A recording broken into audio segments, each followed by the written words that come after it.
Welcome to this emergency town hall by Unchained TV for Wild Horses and Burros in Crisis. Americans cherish their horses. These magnificent beings help build our nation. They remain iconic symbols of freedom, resilience, and the untamed spirit of the American West. Yet few people realize that our country's wild horses and burros are now facing a dire emergency, one unfolding largely out of public view. I am talking about wild horse roundups conducted with our tax dollars by the Bureau of Land Management. Don't take my word for it.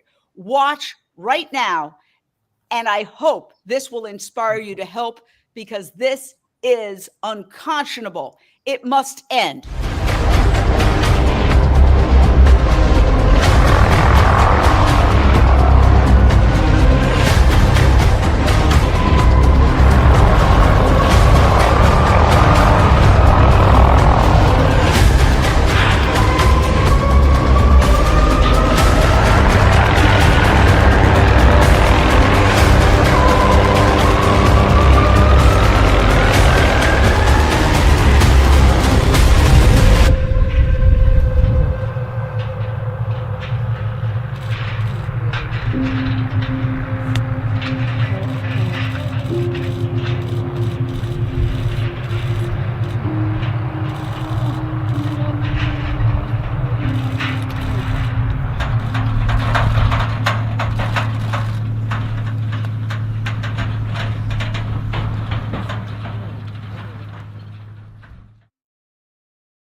That is the problem, and now you're going to meet people who are fighting to achieve the solution. I want to start with Adita Burnkrant of New York class.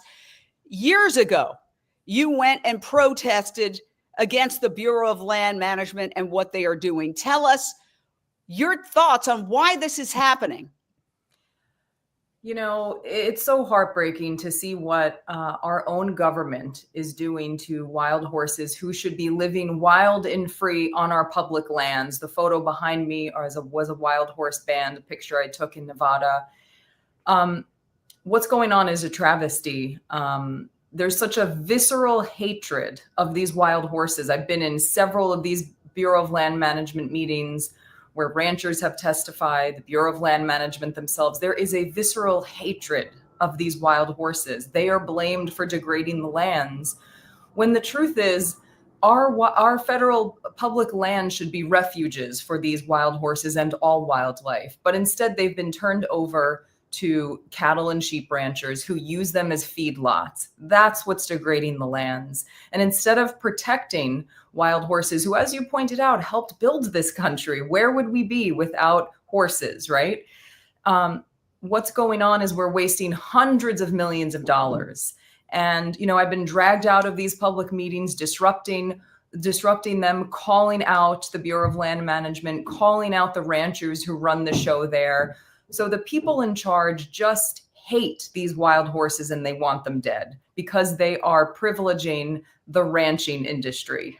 So the free range meat, so-called free range meat that people pay a lot of money for, the collateral damage is wild horses are being rounded up, killed, and thrown to the trash heap. And we also did civil disobedience at one of these grotesque holding pens where these wild horses have been ripped from their families and are just thrown in a prison, a barren prison, and no one knows what their fate will be. And horses are herd animals. To rip them from their family is brutal. It's heartbreaking to see what they go through. And then in some cases, they break their spirits. They turn them into domesticated horses. We have an overpopulation of domesticated horses. We need to keep wild horses living wild and free.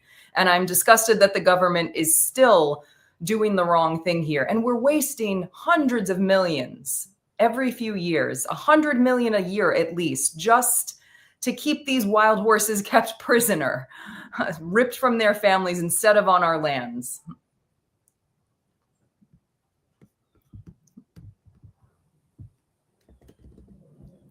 I can't hear. I want to play one of your protests. Stop the pain. BLM is to blame. Stop the roundup. Stop the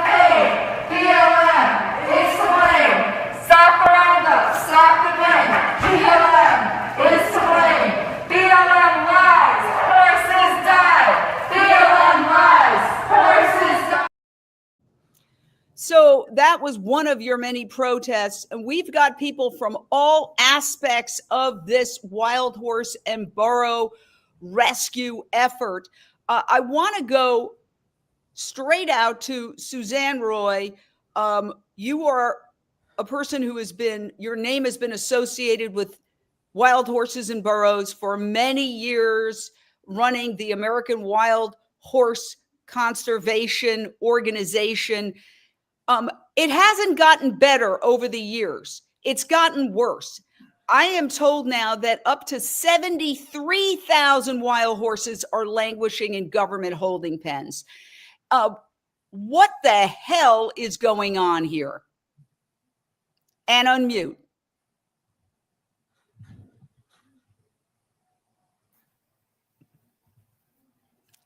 We can't hear you. Get rid of all that and we'll come back to you. Put those away. Thank you. Let's go to Amelia. Amelia, what is going on? And absolutely. Yeah. The Bureau of Land Management rounds up wild horses by the thousands every year and spends our taxpayers to warehouse them in federal holding facilities. These roundups in these holding facilities separate wild horses from all they hold dear, from their family, from their freedom, and they rip them from the homes that they're ecologically and legally supposed to roam. So we advocate for protecting wild horses in the wild and ensuring that they stay wild as, the American public wants. 80% of the American public wants wild horses protected and not warehoused and holding. And so we stand to advocate for keeping them wild, keeping them with their families, and keeping them free on our public lands where we all want them. And, these holding facilities, they're really bad places for these horses. We see disease outbreaks. If you look a couple years ago at Canyon City in Colorado, over 120 horses died from a disease outbreak because they did not vaccinate the horses in time. You look at other holding facilities where horses are dying from diseases like strangles, where they get infections and die. And so it's really top to bottom an inhumane way to manage wild horses. And it is there's a better way to do this, and we stand ready to work and advocate for that and continue to rally our 800,000 supporters to speak up for our wild herds and our wild horses. And, the pain and suffering doesn't end when the helicopters do. We then see horses funneled into the adoption pipeline and funneled into slaughter auctions. And so then our iconic American wild horses and burros are ending up in slaughter across the foreign borders. And it's just top to bottom a mismanaged, backwards program that needs to change. And look at this little injured foal.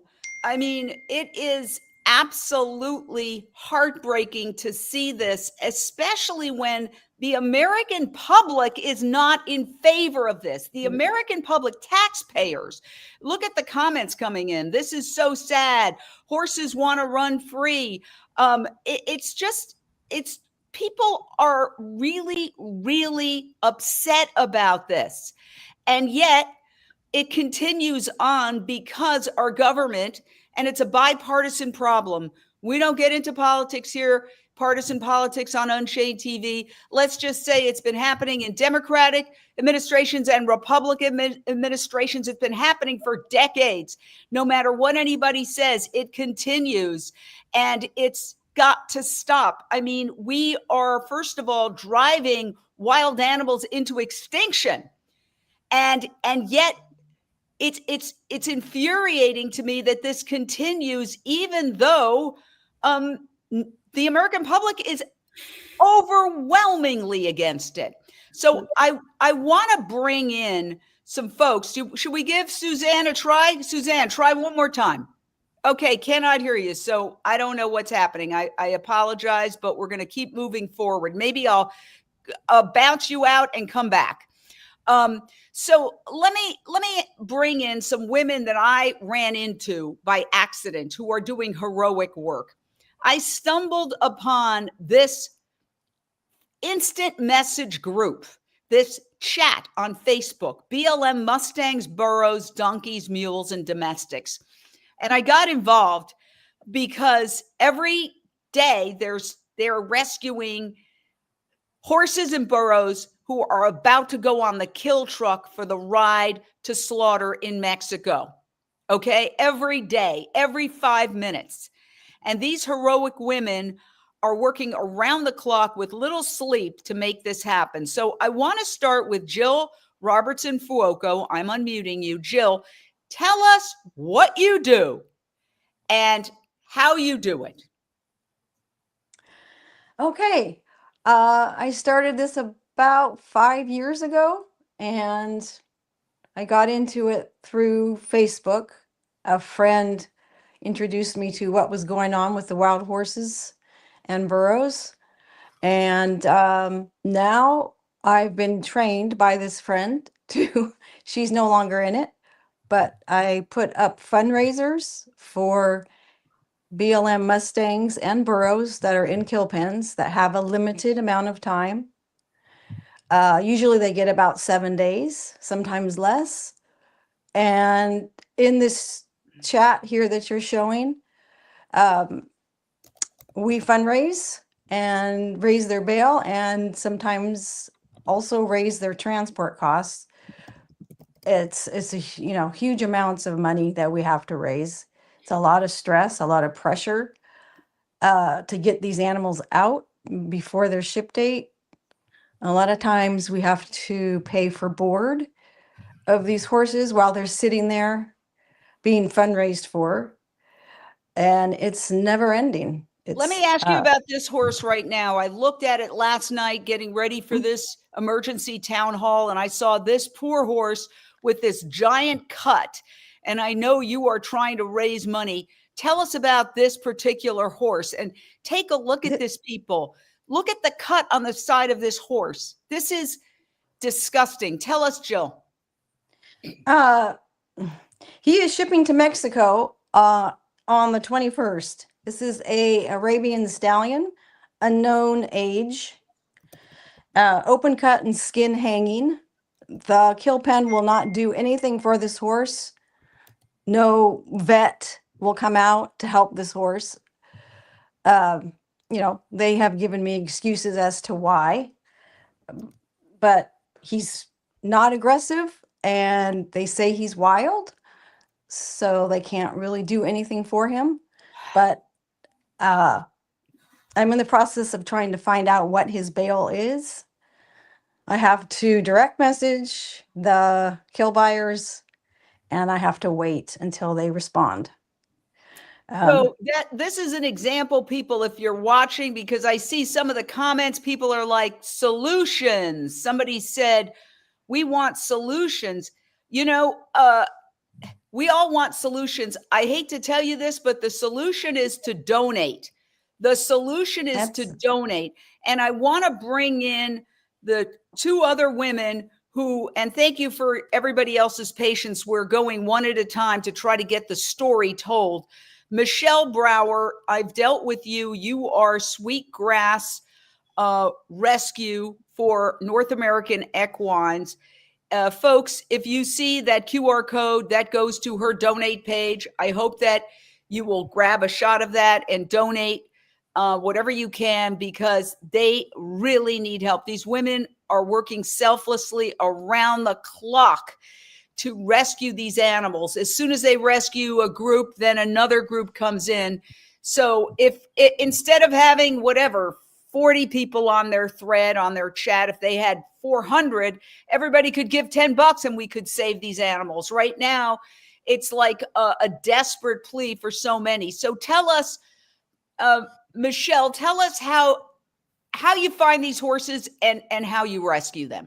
So before I start that, I just want to point out to people that you've seen the videos of the horses on the landscape, that this landscape is not suitable for cattle. And I am referencing Eric Movar of Western Watersheds here. So I just want to make that point. The cattle should be in the Midwest and Florida, in places where there's actual grassland. So where I'm finding the horses is through social media. We actually have one person that I network with who pretty much tracks all the best Mustangs and Burros who are landing in the kill pens. As soon as she can, she puts up their ship date and their bail, and we take it from there. Jill is really good at finding homes for them, which we usually like to have before the fundraiser starts. And she also arranges transport when needed. So my advocacy is really to help educate and advocate and fundraise if needed for wild horses and for domestic horses. But my mission has been completely eclipsed by the urgency of the fundraisers needed for the Mustangs and Burros that are getting dumped by illegitimate adopters. So I'm going to jump back to you. I want to go to Jenny Sloan. Jenny, we keep putting this photo up of this horse on the right. Look at the cut on this horse's face. I mean, this is unconscionable. And this is happening left and right. These animals coming in brutalized by our government, by the Bureau of Land Management. Now, you took this horse in. Will you tell us that whole story and how that poor being is doing? She's actually doing really well. She came from a lot in Arkansas, and the Jill and the other ladies, everybody posted her information, and I contacted one of the groups that I work with, and we were able to go get her.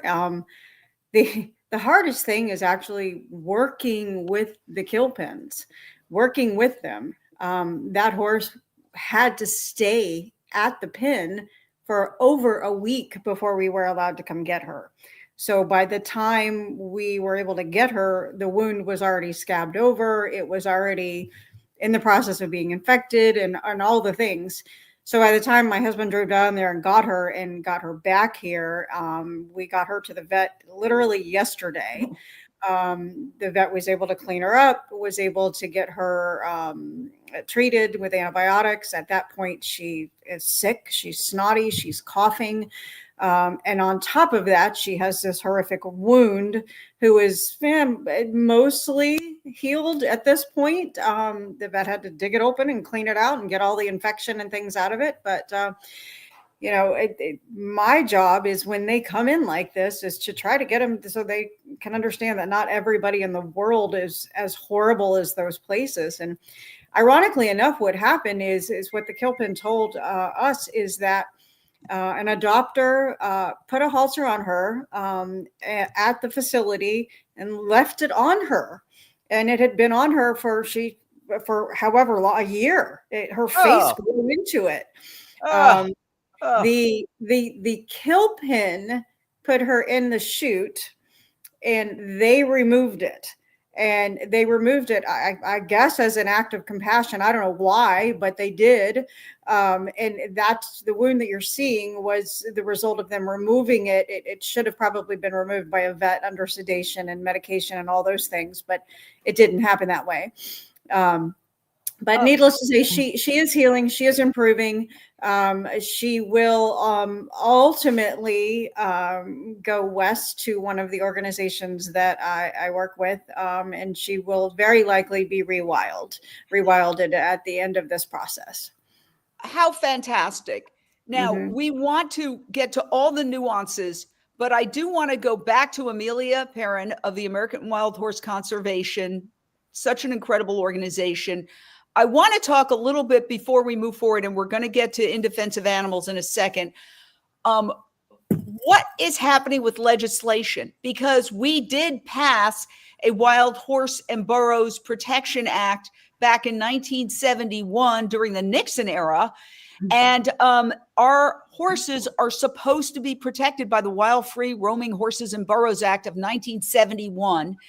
And yet the problem is, despite these legal protections, and this is right off your website, the Federal Bureau of Land Management spends more than $150 million each year to cruelly remove and confine tens of thousands of wild horses and burros using helicopters.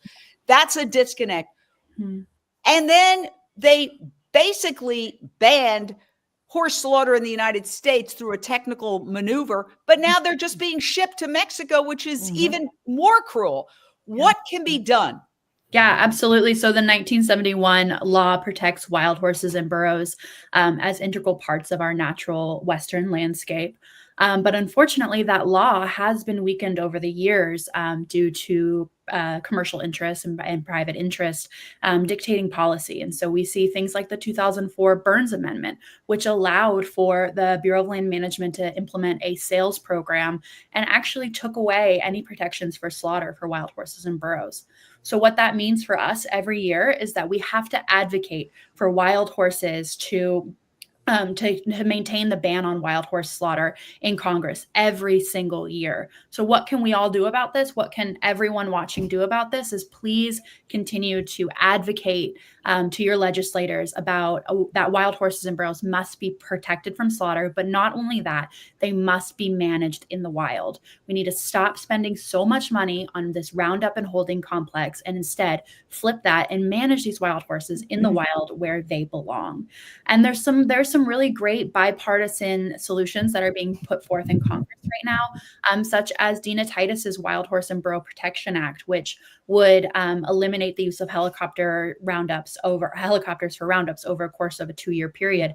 But the key part there is that it would immediately make cameras on every single helicopter used for federal roundups, which would bring an unseen level of transparency and accountability for these roundup contractors. And then there's other things like advocating for managing horses in the wild using humane fertility control in the appropriations process. And then there's other bills that, like the SAFE Act, that wowould protect domestic and wild horses across the board. Wait, how does the SAFE Act work? Because the SAFE Act is super important. Yes.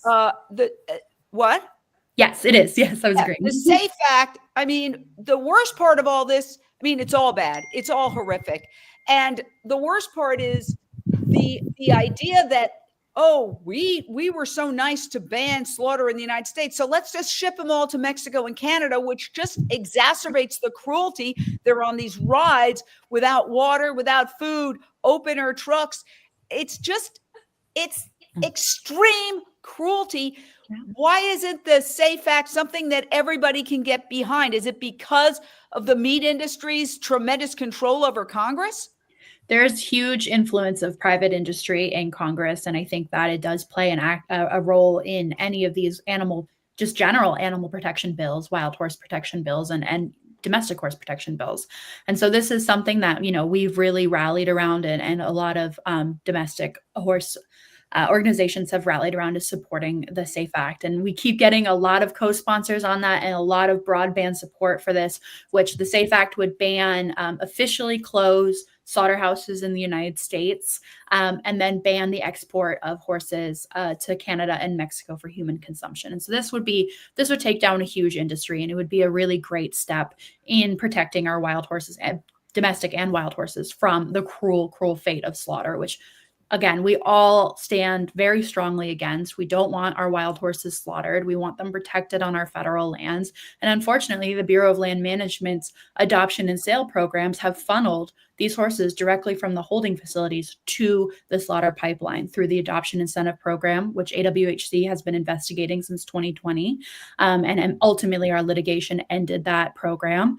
To the sales program, where people can buy horses for $25, get immediate ownership to them, and then put them right in the kill pens without any protection or accountability for protecting them from slaughter, which, by the way, person that signs adoption or a sale contract with the Bureau of Land Management signs that they have no intent to sell this horse to any person or organization that will process the horse into commercial slaughter. So there's just no accountability measures in place right now. There's no accountability measures within the Adoption Incentive Program, which gave people $1,000 to adopt a wild unhandled horse or burro and led to thousands. We documented 2,100 at least in the kill pens, and confirmed through our investigative Freedom of Information Acts that 70% of those were actually adoption incentive program horses. So wait a second. I got to ask you. Yeah. I mean, this is insane.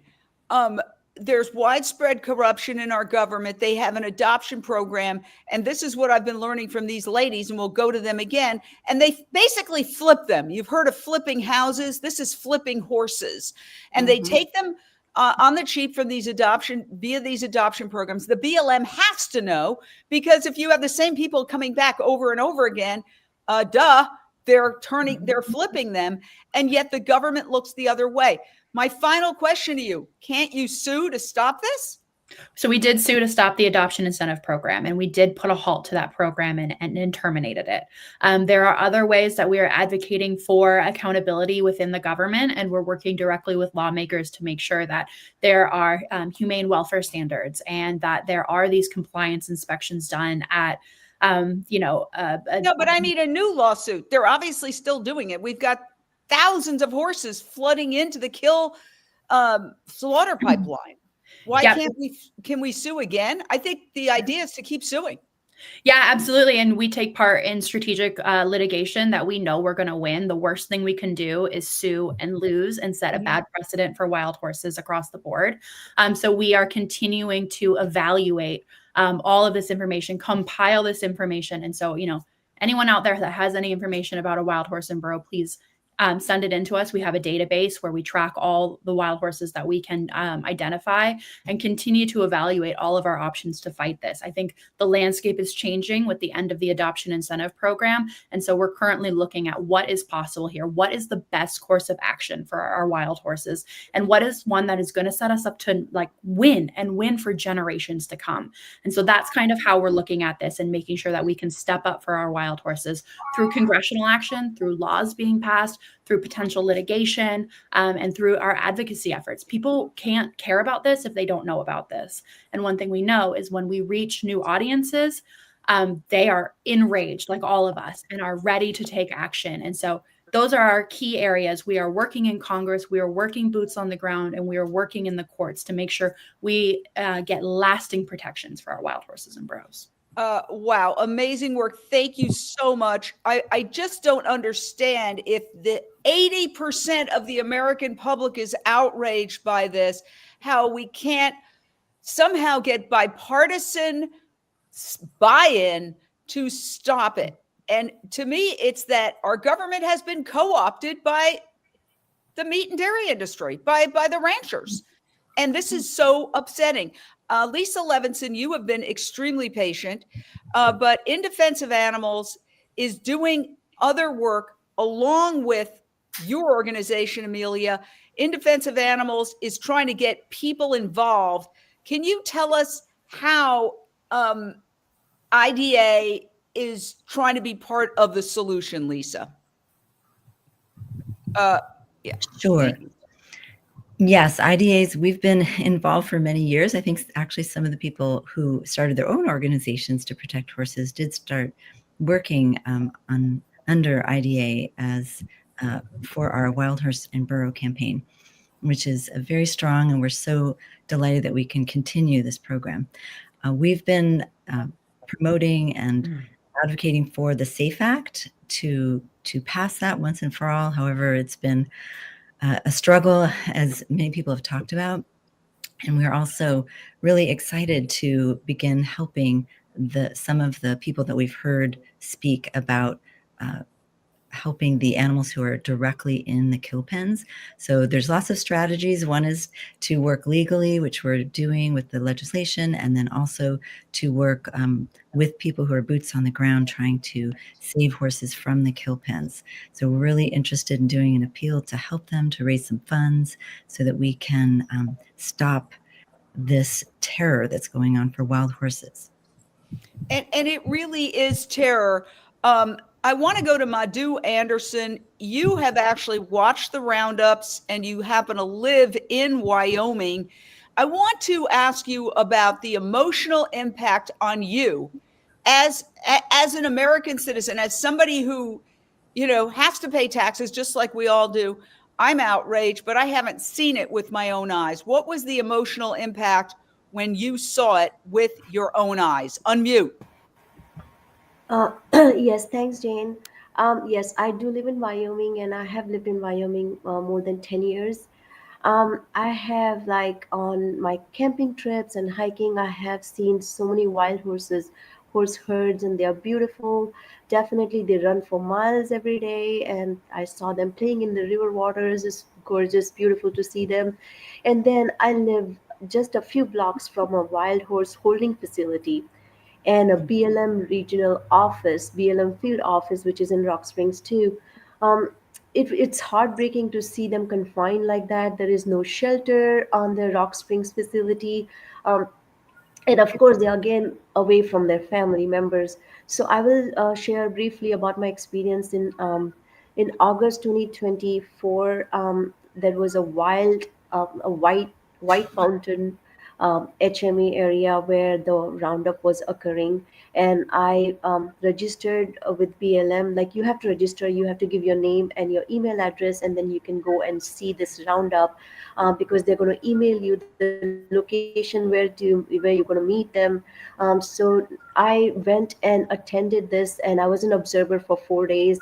It started on the August 15th and ended on the August 19th in 2024. It was the most horrific thing which I've ever seen in my life.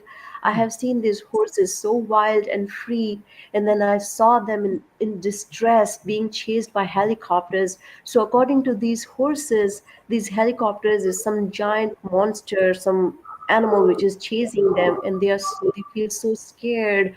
And I have seen little foals like baby horses.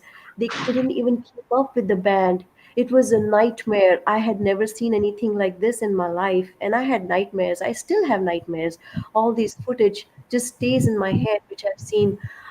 So I said, like, why is BLM doing this thing? What is the reason BLM will do something like this when these horses, when people from all over the world come to see horses? Like, if you go in my town in Rock Springs, like, most of the hotels and restaurants have these big posters of wild horses in the wild, in the mountains. So I say, like, when you promote this tourism, how can you put these horses in these little holding facilities? And then I found out BLM has something called AML. It's called appropriate management level. That's the number of, that means that that number of horses, only that number of horses are allowed in a specific land. So, like, in 240,000 acres of White Mountain HMA is herd management area where BLM is allowed to control the horse population. BLM says on 240,000 acres of land, only 205 horses are allowed. All the other horses are excessive, too many, because they are degrading the rangeland. That's what BLM was claiming. But at the same time, there are thousands of cattle, cows and sheep graze on the same land.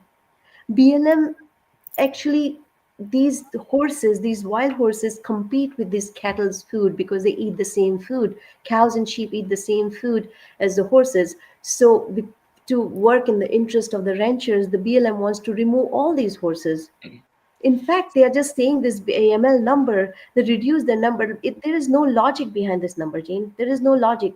How come 240,000 acres of this vast land and only 200 horses are allowed on that land? This doesn't It's make all sense. insane. Thank you. You really summed it up, your experience. I want to try to go back to Suzanne Roy. Roy, let's give you a shot one more time. Unmute. Hey, how's this? Great. Okay. What's your take on all this? Because you've been watching this for years. It's not getting any better. It's getting worse. Well, the system is very difficult to change, but I would challenge that it hasn't changed at all, because what we have is a stronger movement than we had 15 years ago.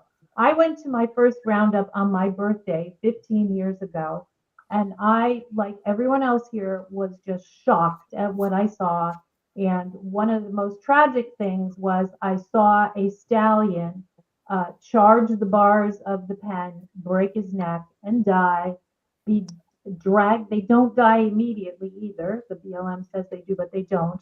Dragged onto a trailer with his poor mare standing over his dead body for 2 hours before they hauled him off. So the horror of the situation, it does continue. But what we have is we have a stronger movement than we have had ever before. We have slaughter is off the table. I've recently met with the Deputy Secretary of Interior. Another of our people has met with the director of the BLM, and in Congress. They are all saying the same thing. Slaughter is not an option here. Well, So slaughter in Mexico, though. There's Well- slaughter in Mexico. Well, okay. So there's the legality of slaughter, which is allowed, as Amelia said, under the Wild Horse Act. But every year Congress passes a ban in the appropriations bill to stop, to make it illegal to sell wild horses for slaughter. But it's So being that's violated. Okay, It's but it's okay, but if it was legalized, Jane, those 64,000 horses in holding, they would literally open the gates and the kill trucks would come right to the gates, load them all, and they'd all be in Mexico. What's happening now is they're using loopholes to funnel horses through the system into the slaughter pipeline. So we had the adoption incentive program, as Amelia said, people paying people $1,000 to adopt up to 4 horses a person, and it was being defrauded left and right. The horses were being flipped into the slaughter pipeline. AWHC was able to shut that down. Now it's shifted to the sales program. So a new investigation is necessary. The documentation has to be compiled. So this is maybe a couple thousand horses going into the slaughter pipeline versus if that ban were lifted, 64,000 horses would be in Mexico tomorrow. So it's, and what I've seen in my years of working on this is the bipartisan support in Congress has significantly increased. And many offices will say we get more mail on this than almost anything else. They know that people care about this issue and they know that slaughter is not viable. So like we're literally the line that stands between the horses and massive doom. So that's important to understand. The other thing that's important to understand is that we now have a proven solution. We can use fertility control. We can use birth control to keep wild horses in check with the environment without removing them from the range and shattering their families and taking away their freedom. And so that is the recognition of that alternative, which AWHC has really promoted and shown to be effective, including in published science. Congress recognizes that there's an alternative and there's building pressure on the BLM to implement this. And just this year, the BLM National Advisory Board, Wild Horse and Burro Advisory Board, that represents cattle industry, trophy hunting, wildlife management, wild horse and burro advocacy, the range of interests in this issue, they recommended unanimously that BLM begin fertility control now, to stop talking about it, stop continuing the approach that's failed for 40 plus years, and start implementing birth control instead of these helicopter roundups. So things take time. You know, Jane, in animal rights, I've been in animal rights a long time. Well, let me just say this. First of all, I appreciate your optimism because as far as I'm concerned, looking at this situation, it's a giant bleep show and it's getting worse because now we have, according to Dr. Riley, who we're going to go to next, we have 73,000 now. It was 64,000. And now you're saying, Dr. Riley, it's going up. So I want to ask you, and let me introduce this. First of all, this is a very complicated issue, but I want to try to simplify it so people understand. Dr. Riley recently asked the Department of Justice to do an investigation into the cruelty and abuse of Bureau of Land Management, wild horses and burros. And so she did a whole in-depth report, which I read, but I'm just putting up a little bit of it, which shows that there are many deaths with the roundups. The condition at the holding facilities is horrible. There's animals dying.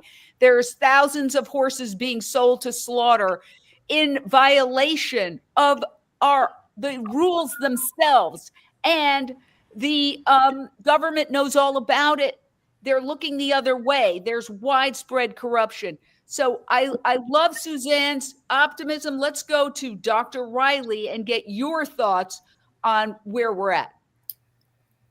We're at an enormous crisis stage right now with the wild horses. There's no question about it, going to slaughter. I've had many conversations with Holly Waddell, who is the director of the Wild Horses and Burros sales program. And last I talked to her about 2 months ago, there were 70,000 that she had in holding. And a couple days ago, I looked up the numbers, and now it's up to 73,000. So 4,000. Quick action is not going to help. What we are trying to do, and I work with Mike Jenkins, who's with Equus Calibus. One thing that we're trying to do is start at the root level. And one lawsuit has been filed. Another lawsuit is about to be filed against Interior and the Department of Agriculture regarding all the illegal, fraudulent issues that have gone on through the years, which has caused the horses to lose their land. Now, we're also, I've been working very hard with some senators, and I'm getting some pushback from some, and I'm getting some possibilities with the other. We're at such a crisis stage now that the SAFE Act has failed for the last 13 years. It's passed the House twice, and it's died in the Senate. And right now, the way the SAFE Act reads is that they want to tag it, as one senator's staffer put it, they want to tag it on to the Farm Bill with the inability to slaughter cats and dogs, which was passed the last Farm Bill. Senator Rubio and Senator Gillibrand got the cats and dogs added on, and they want to just tag this onto the Farm Bill. But the real problem, which has occurred over the last 13 years, 6.5 sessions of Congress, is that the cattlemen own the Agriculture Committee in the House and the Senate. They, through their PAC funding, which is Political Action Committee funding, the cattlemen put in 100% of the politicians that they back who are pro-slaughter. They are anti-horse. They want the public lands. They want to increase the subsidized leases for their cattle and their sheep. They are blocking it. It cannot get out of the Agriculture Committee. The way bills work is they're introduced to the House and Senate. They're assigned to a committee. The committee assigns a subcommittee. And then, so the SAFE Act sits in subcommittee of the Agriculture Subcommittee. It just sits there and it goes nowhere because I get it. Every single issue that we face when it comes to animal agriculture, follow the money. The meat and dairy industry have co-opted our government. So if you're upset about this, don't eat animals, because that's why the wild horses are being driven off the land. It's so the cattle can be on there.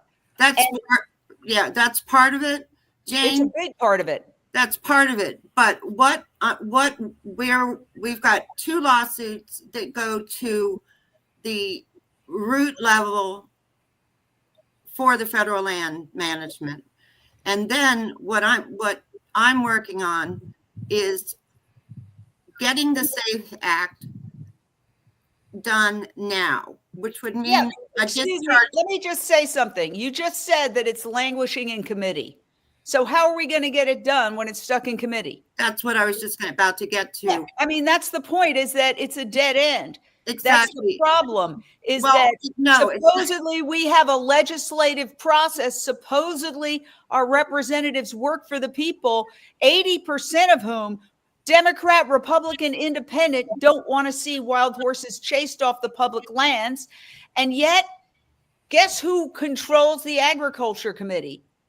The ranchers and the agricultural interests. But So there's a way to get the SAFE Act through quickly, and that is using a discharge petition, which I've been working on. I've got some support from a couple representatives.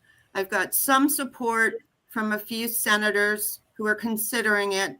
Senator Kennedy from Louisiana 2 weeks ago used the discharge petition to try to get the barrowed owls, who are, the BLM is also. yeah, they want to kill millions of owls on top of everything else.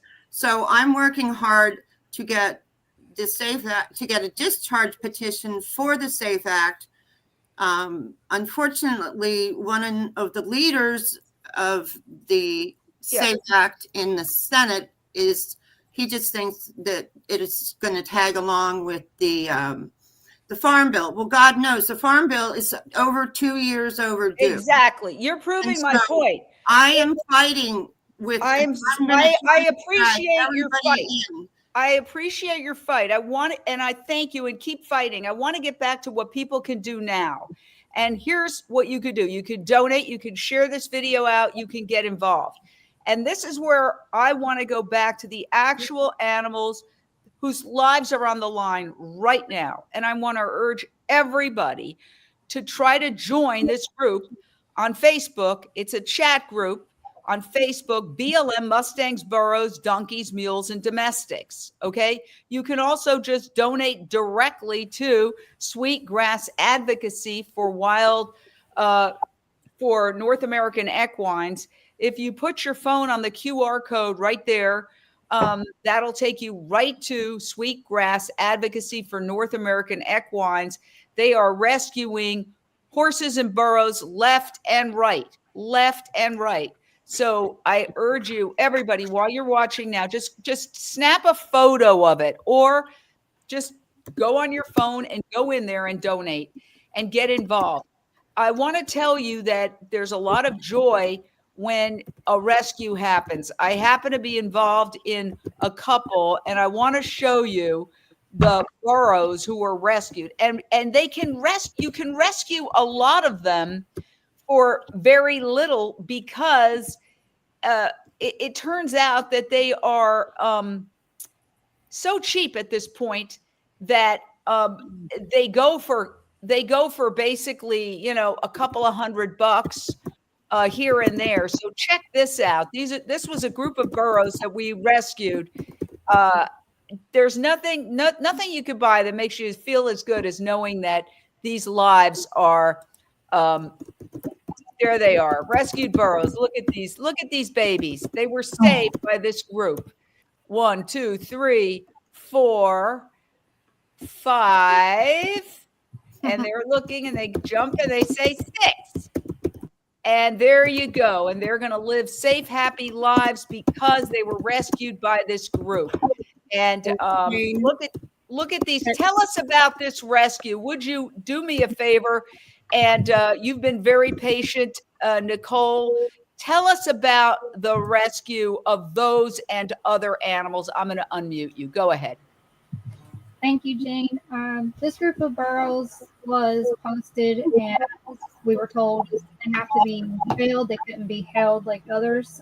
So basically, they were noting them as a direct ship because they weren't fully bailed that day.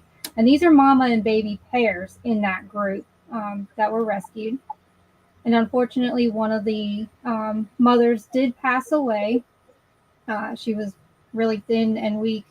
So the baby's now getting all the medical attention, hoping that the baby survives. But I mean, how can you take a group of mama and babies, young babies still nursing, and tell them, oh, they're going to be direct shipped across the border if they're not fully bailed, saved, and off the lot? I mean, it's just heartbreaking for any animal to, be put up like that, injured, sick, any of them. I've done several, urgent medical cases recently, and it's just heartbreaking. We need help, we need homes, we need rescues, we need donations, rescues, nonprofits. That's how we manage the animals. It's how we take care of them. It's how we help each other in the rescue community. But it's tragedy, and it's, SAFE Act has to be passed to continue for the horses' lives. Thank you so much. You guys are my heroes. And I wanted everybody to see firsthand who we're dealing with here so that people feel confident about donating. I did some deep background checking out when a horse was rescued and they say they're shipping to this group. I call the group. So this is legit. I urge you all, take a photograph of this QR code or just go on there and donate. And then there's another way you can get involved, and it's a little complicated, but I urge everybody to do this. Okay, so I'm giving you a second to take a picture of that. Every cent you give to Sweetgrass Advocacy for North American Equines goes directly to getting these horses right off the slaughter truck. And there's no better feeling than when, the thread goes, yay. Now this thread, and again, people are like, well, why don't you have this? Why don't you have that? Well, these are a bunch of women who are just doing this out of the goodness of their heart. They don't have a team of, people who are designing social media for them. Here's an example of a horse right now they're raising funds for. And so the idea is that you can help by going to the Sweetgrass Advocacy for North American Equines. And you can also join this chat, and you'll see one horse after the next come up. Now, how are you going to join this chat? This is where it gets a little tricky, but I wrote a little description here. You can friend Jill Robertson Fuoco on Facebook, and then you can private message her that you want to join the Facebook chat to save Mustangs and Burros. Jill is right here, right now on this emergency town hall, and we're going to go back to her so that she can explain. She dropped off, but you know what? Michelle, you are Sweetgrass Advocacy for North American Rescues. Can you explain how people can get involved? Through social media, you can, friend Jill. There are posts. There are a lot of groups, and I can share the posts with at least 10 different groups who then share them with their members. So that would be the most expedient way to get involved. And you can also message me, and I can network you in and answer any questions that you have. And I'm writing this down because I have the website on the written intro, but you can also go to, correct me if I'm wrong, Sweetgrass Advocacy for North American Equines.com. Yes, we have a website. Yes. It shows a lot of the horses that we've rescued. It shows our mission, and it has the donor link on it. Again, I want to thank everybody for being part of this. It's a slow process because there's so many people who are doing different things. So let's bring in Lindsay Baker, who is our host at Unchained TV, who has done numerous stories on this. Lindsay, when you see these animals, it's so heartbreaking. And I know that's one of the reasons why you got involved the way you have. What would you urge people to, how would you urge people to donate and share out and get involved? Well, I think it's so important, particularly this time of the year, when we maybe spend money on things that we could avoid spending money on and give the money to organizations that are helping get this through, helping to end horses going through this horrific treatment, burros going through this horrific treatment. I think we can all step up a little bit. I plan to step up. I've been working, and I would love to hear from Craig too, because he's one of the people I've interviewed a lot about this. The thing is, it's twofold. Well, it's multifold, but we have to get the BLM and the government to stop cutting back the land. They were supposed to be allotted since 1971.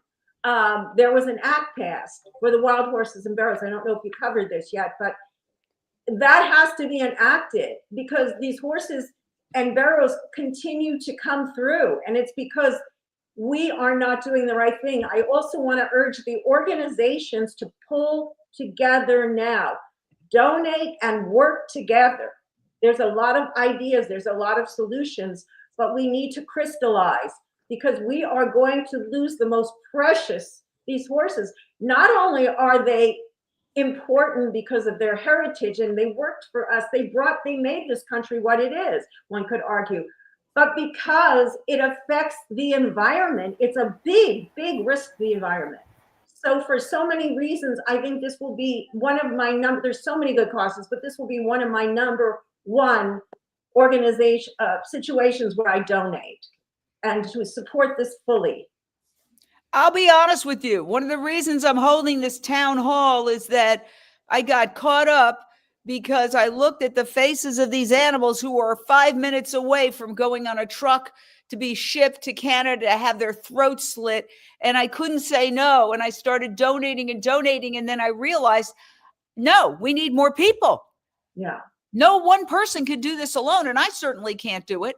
But it's really, really hard. And I will also say that when the good news happens and you're able to do something like this and rescue a whole bunch of burros, I'll never forget this. The feeling that I had being involved in this rescue and seeing those animals get off the truck, these innocent beings, there's nothing I could buy, okay, that makes me as happy as seeing that. And that's why I'm saying people donate. We need help.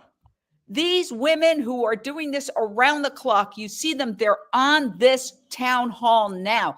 They are doing this just out of the goodness of their heart. And they also donate themselves. I see it. And they don't have the money. And they say, I'm tapped out, but I'm donating anyway. And I'll tell you, you just, $50 here, $25 there. Because a lot of times it's like, if we don't get $75 in the next 5 minutes, XYZ horse is going to slaughter. And so the clock is ticking. And when you get involved and you go, okay, or there's matches. People say, I'll put up $100. Who can match me? And you get involved, and together as a group, we rescue these animals. Of course, we want long-term solutions. But you know what they say, when you save a life, you've saved the world for that life. I want to bring in Craig Downer. We have your videos, your great documentaries on Unchained TV. We have these big legislative goals, and then we have the individual goals of rescuing the individual animals minute by minute. Give us your thoughts. Yeah, thank you. Yeah, I think it really is a crisis. I'm so glad you're doing this program, bringing all these lovely ladies that have a heart and compassion to take action. It's very impressive. As a wildlife ecologist that specialized in their order and their family, I recognize them as deeply rooted return natives and keystone species in North America. I just want to say I want to promote this bill, House of Representatives 10587, which is the Volunteer Federal Grazing Permit Surrender Act bill, because it's a very intelligent way of freeing up the habitat and the resources for the horses and burros. So I urge you to contact your representative and senators about supporting that. But no, What's it called again? What's it called? It's something like Volunteer Federal Grazing Permit Surrender Act, and it's 10587 in the House. So it's been introduced by Representative White, I think, from Washington, and others. So it's a very intelligent way, and it's been tried before. And I just want to say that, what would it do? I think we have to really, it would allow public lands ranchers to surrender their grazing permits and open it up for wildlife, including the wild horse and burros. So it would allow, instead of having 85% of the grazing forage going to cattle and sheep, it would go to the wild horses and wildlife instead of being. Wait a second. Why would the ranchers agree to that? Well, some of them would, because they would get a compensation. That's not, but according to the bill, they would get a fair market compensation. So that isn't necessary, but it would be an incentive. And I think many of these ranchers that I've talked to, not the huge corporations, but the less wealthy ones, would go for this, and it would allow many of these areas to be, as the law says, devoted principally to the welfare and benefit of the wild horse and burro. So that's my dream. I just wanted to get that in there, and that I stand for a more natural, respectful way of creating self-stabilizing herds once we have complete habitats. But I certainly don't believe in giving up on the Wild Free Roaming Horse and Burros Act. We must stand for the true implementation of its meaning, and just insist on it, because gee whiz, if 80% of the public believe in this, then we're not a bunch of wimps. We have power, and we just have to learn to insist that the law be enforced and implemented. It's a wonderful law, and I think it would make such a wonderful difference in America. Well, I'm sorry to see that Suzanne dropped off, because I was just going to say that this is what we have to coordinate. I see everybody proposing different laws. Let me go back to Dr. Wiley. And some of these other, but what I'm saying, let me just say this, okay? The days of people writing down a bill and writing a letter, those are gone. It has to be a campaign, such as organizations like PETA do, where you go like this, and you hit, and it sends it out to senators and Congress members and everything else. If you're relying on people to sit there and write letters, forget about it, as they say. Well, the Western watershed. Ann Riley just dropped off. Western watersheds greatly backed Eric Mulvar. They greatly backed this bill to surrender the permits, volunteer surrender. So that's Eric Mulvar, and they have a lot of sway. Yeah, great. They have a lot of sway, you know. So they're like Pierre also. They have a lot of sway. They've done great reports, you know, and they're using this drought thing, and then they're scapegoating the wild horse and burros. That's obscene. I'm going to jump in, sir. Lie. Okay. That's a big lie. Pierre did an expose on that. I'm going to jump in. And so did Joe Cowdale did an expose. Right. I'm going to mute you because I've got to jump in. And what I want to say is we're hearing good ideas, a lot of good ideas. But one thing that I'm not seeing, and that I think would be great, and Dr. Riley, I'd like you to jump in on this, is what about a coordinated approach? I see all these, there's various bills now, various lawsuits, various things.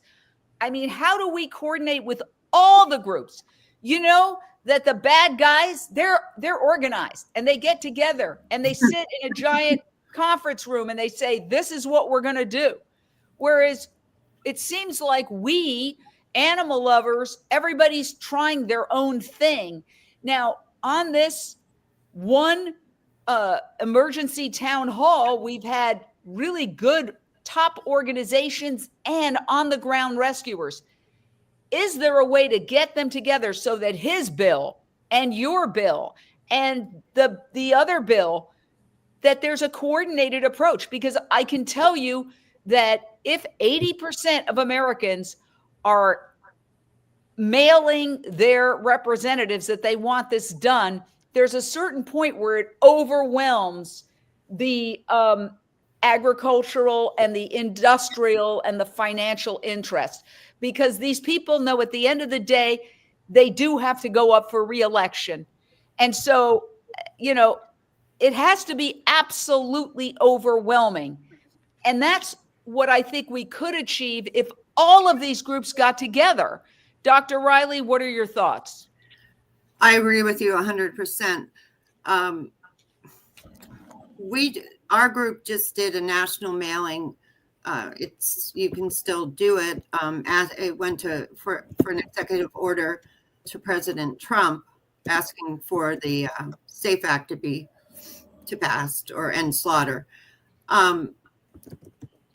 To be honest, and I'm going to be real honest here, what I see is that there's too much drama between the two groups, and that we need to focus more on our mission. All of our mission is saving the horses, stopping slaughter, and keeping the horses safe.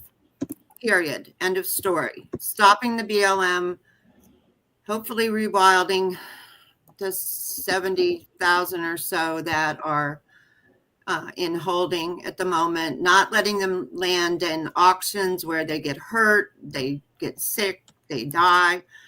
But the organizations need to get together and work together. My organization is pro bono. And I work with Mike Jenkins. He's pro bono. Some of the other organizations, salaries are okay. salaries. We don't want, again, to your point, we don't want to critique any other organizations. That's Okay, the I'm first sorry. rule. The sorry. first rule is don't critique another organization. I deal with this constantly in the animal rights world in general. Yes. It's like everybody wants to be the top hero. But the point is that I think if we all come together and maybe have, not on camera, a summit where all of the email lists are coordinated under one thing. I agree. And PETA has developed a way that people, no matter what I'm doing, when I get a PETA action alert, I go, I'm stopping what I'm doing, because I can literally go like this on my phone, boop, boop, boop, boop, boop. And I send letters to a whole bunch of senators and members of Congress and heads of corporation. We need to get high tech, and we need to unite all the horse groups, every single email list, and send it out, because that, I think, would overwhelm the agricultural interests. But is that going to happen? Is everybody going to participate? I don't know. There's a lot of people operating in their silos, not to critique anybody, but it's hard to get everybody together. Michelle, you want to say something? Well, I don't have any specific solutions, but I'm an environmental activist, and I'm involved in the, this crisis, and the issues and the problems are the same. And I am advocating for the environmental agencies to collaborate with the wild horse advocacies and the anti-slaughter advocacies. It just makes sense, in terms of the legalities and the resources. So that's the only input I have on that. Yeah. Well, thank you. And again, your organization is, and I want to put it up, anybody who wants to help, it's so simple, really. You just look at this QR code, grab a picture of it, and donate whatever you can, 50, 100, 25, 10, and a monthly donation would be incredible. If you start on monthly donations, it's the price of a cup of coffee. And you can, that $10 or $15 or $20 can save a horse or 2 or 3 a month. So I urge everybody, please take a photo of that QR code and get involved. There's nothing you could buy that feels as good. And you know what? You can do it for your holiday shopping gifts. This is what I do. I say, I rescued a horse in your name. I rescued a donkey in your name. And you know what? If they don't like it, tough. I could care less. It's that or no gift at all. You know, we've been talking for more than an hour. I want to do round robin. I think we've covered a lot. We've covered legislation. We've covered the problem, obviously, and we've covered the immediate solution, rescue these horses that are coming into the slaughter pipeline, as well as the long-term solution of legislation. Let's get final thoughts from everybody. And I will start with the very patient Jenny Sloan. Thank you. You know, I'm so far out of this loop with the legalities of everything because I'm the one that's actually doing the work of taking care of many of these horses. We're the ones that get them out of the actual pipeline. So I understand the process of having to go through and get the bills passed, but it doesn't help the ones right now. They're here right now. They're here today. They're sitting there. They're waiting. They don't have food. They don't have water. They don't have shelter. They're sick. They're snotty. They're days away from being crammed on an over crammed trailer. We don't have time to wait for the legal process to happen in a lot of cases. And that's why people like Jill reach out to people like me. I literally can go there tomorrow and pick them up and get them safe and get them to the next stop and the next stop. And I've worked with a lot of these other people, and that's what we do.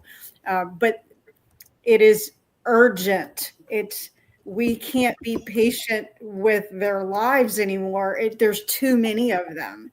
It's every day. There's 20, 30, 40, 50 more Mustangs sitting in facilities within an hour radius of my home. And they're sitting there and they're waiting to go somewhere. So that is on my end. That's what I feel is the urgent thing, that I appreciate the legislation and I appreciate the all of those pieces, but there is the animal that is in front of us is here now. And those are the ones that need help. And I'm going to put up the one that is the focus today, one of many, but look at this Arabian stallion with a cut. Right. And this Arabian stallion will go to slaughter if several $100s is not raised in the next couple of days. And imagine getting on a truck, packed with other horses, and riding without food or water to Mexico with this injury, and then having his throat slit. That's why I donate. And that's why I'm urging all of you to donate. Again, just take a picture of that. Go on right now, become a monthly donor. You can see that QR code. You just click. We vetted this organization. This is a good organization, Sweetgrass Advocacy for North American Equines. There's also Heart of the Wild, but this one, they're both great, but this one we have the QR code today. So you know what? If 15 people, 20 people watching this sign on and they go there and donate, that horse might make it through and might not go to slaughter. So I'm begging. That's how it's gotten. I'm begging. The other thing real quick, just to throw in there is yes, money is vital. Yes, it is. But having an end result for these animals, they need homes, they need people, they need an end result too. So otherwise we just end up warehousing them again. They need a place to go. So if an average horse person has room for one more, they need to step up in that regard as well, because there, it can't just be 10 people that keep taking all the same horses over and over again. There needs to be places for them to go once we do rescue them. That is a huge component too. So we're getting so many people commenting, we are losing them. Everybody wants to help. And it is daily. It's even more than daily. It's hourly. And here's the one that Craig was talking about, Voluntary Grazing Permit Retirement Act. Is this the one, Craig? Yeah, that's the one. Okay, yeah, thank great. you. Because people are asking about. Oh, I see. I had a different number then. Yeah. 5, Okay. 7, 8. There Yeah, it is. sorry. But Sorry about that. again, we have to get together. And would you be able to suggest an off-camera conference where all the people that we've gathered, but others too, who run organizations and sanctuaries, would be willing to do a Zoom meeting and figure this out, like one email blast to all the legislators? Yes, absolutely. I think that's what's really necessary.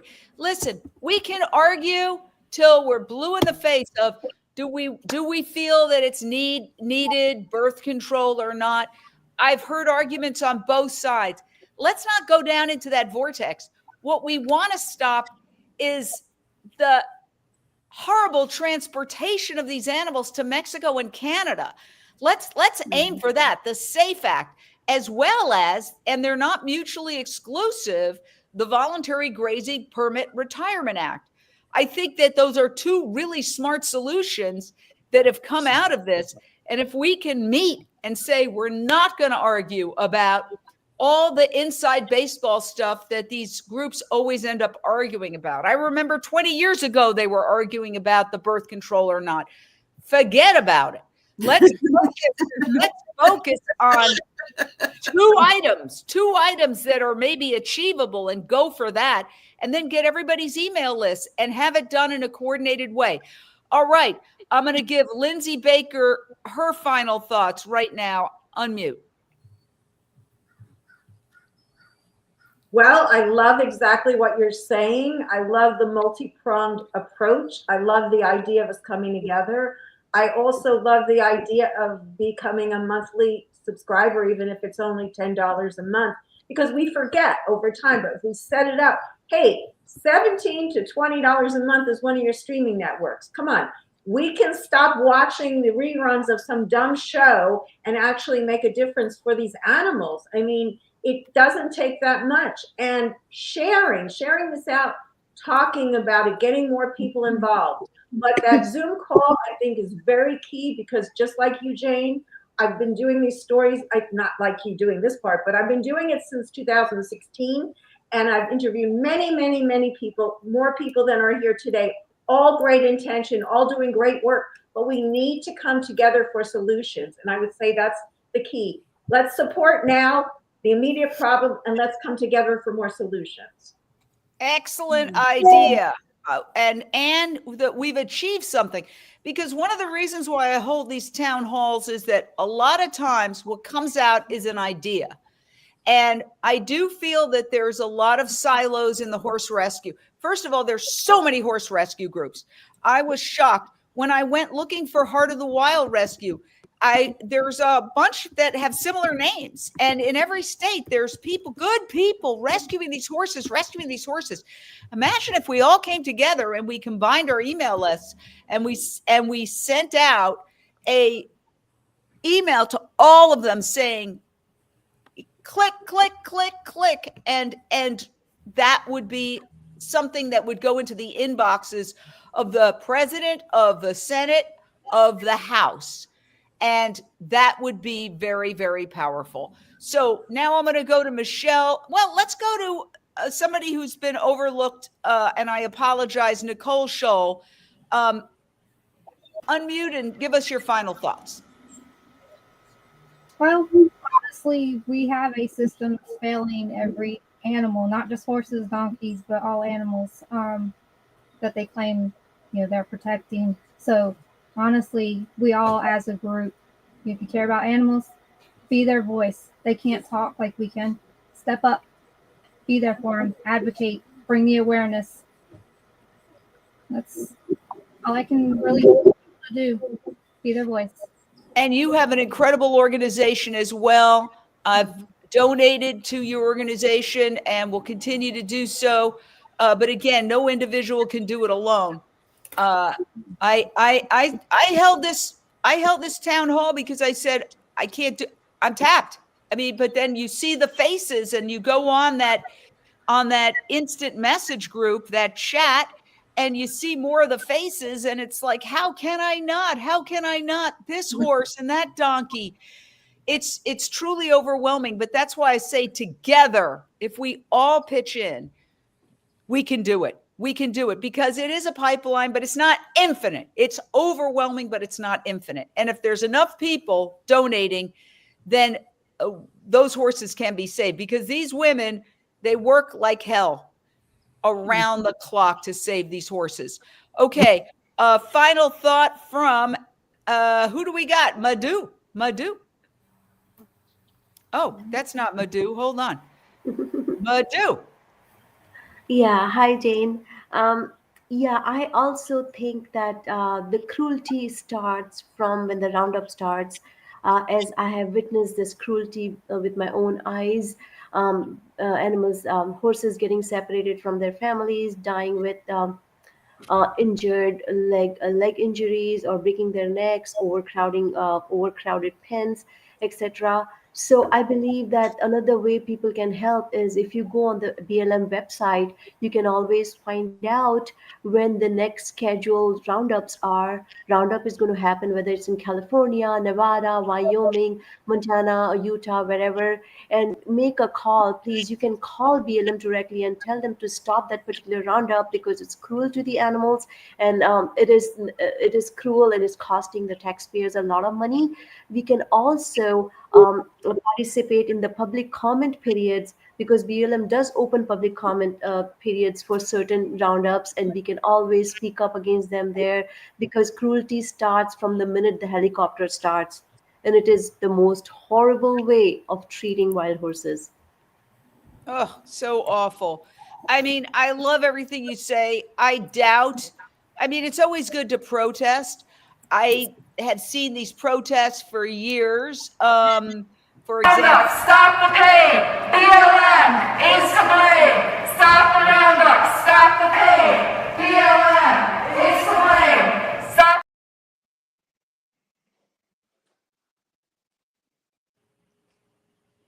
political pressure will get to them, but they have a tendency to be, because they're so controlled by the industry. They pretty much, I think it's good to protest, but I think the legislative solutions are absolutely key. All right. Final thoughts from Michelle. Did you give your final thought, right? Yeah, pretty much. Okay. Well, Let's no, see, if you have something else. I do want to say something that yes, my link is up for the donations, but I'm sharing with Nicole because we work together and we support each other. And so if you're donating to me, you're donating to her as well. Excellent. Thank you so much. Craig, your final thought? Yeah, I think this is really wonderful to see how many people really care and have such great empathy for the wild horses and burros who are being so victimized. And I just want to say that I do too really feel for these individual animals. It's really important not to forget the individuals, just like us. They're sentient beings and with extraordinary abilities and conceptions. But I want to say that I do hold on to the vision of the Wild Free Roaming Horse and Burros Act, that these millions of acres on the BLM, and let us not forget the U.S. Forest Service lands, was designated principally for their welfare and benefit, not for the welfare and benefit of the ranchers that already graze most of our public lands. So why are these fat cats getting even more, and they're being bullies. So I think we have to hold true to the true intent of the law, and that the fact that this is honoring the true nature of the wild horses and burros, and it's a real rarity among humanity, that we're saying, hey, let's let them be themselves and be their natural selves and play their wonderful God-given role in our world, that's so important for all of us. So let's not give up on this, because things can change. This whole world is coming to kind of a crisis stage. And I think that's an opportunity for major changes, because people are going to come clean and they're going to see there's new ways of life. We don't have to eat so much meat and dairy products or any at all. We can eat vegetables and fruits. And, there's just radical changes that need to be made so we can restore harmony to our interrelationships here on Earth. And that's what the Wild Free Roaming Horse and Burros Act really is trying to do. Thank you. Thank you. Excellent points. Did you do your final thought, Ann? Basically, my final thought was that U.S. Forest Welfare and Rescue will organize a Zoom meeting to bring and invite all the leaders of all the organizations together to see if we can collectively beat the ranchers and get these horses saved. I love it. And what an incredible way to end. Fantastic, because we have an action point. And I want to thank you, Dr. Riley, for making that commitment. I hope you will allow me to attend, as well as Lindsay Baker from our team, and that everybody who was on this emergency town hall will be able to attend, and we can all work together and combine our email lists and do a national campaign. And that's really what we need. I mean, I think that if that comes out of this town hall, it will have been well worth it. I want to thank you, Ann, for Dr. Riley, for agreeing to arrange that. One second, Jane, can you get me the email of all the people? Absolutely, I will. Lindsay's, yes. And then there's a lot of other rescues and advocates. Yes, it's probably going to take a month to gather all the emails. And what we can do is all of us start collecting all the emails that we know, right? And together, if we all collect various emails of the organizations and then invite them. This happened just recently with another aspect of the animal rights movement, and it was very successful. We have strength in numbers. We've been operating in silos. We need to get together. That's the outcome of this emergency town hall. And I feel that makes it very successful. Thank you, everybody, for being a part of this. And remember, for those watching at home, the bottom line is very simple. You can be part of this. You can be part of the solution. You can be part of history. Donate. Grab that QR code that is on your screen right now and just donate what you can. If you can become a monthly donor, that would be extraordinary. And I don't ask anybody to do something that I don't do. I have donated repeatedly to this organization and will continue to do so, along with Heart of the Wild and some of the other groups. So please join me. Together we can save lives. Thank you so much for being part of this emergency town hall. And we will do an update after we have the meeting that Dr. Riley is going to arrange. Thank you, everyone. Thank Bye. you. Thank you. Thank you.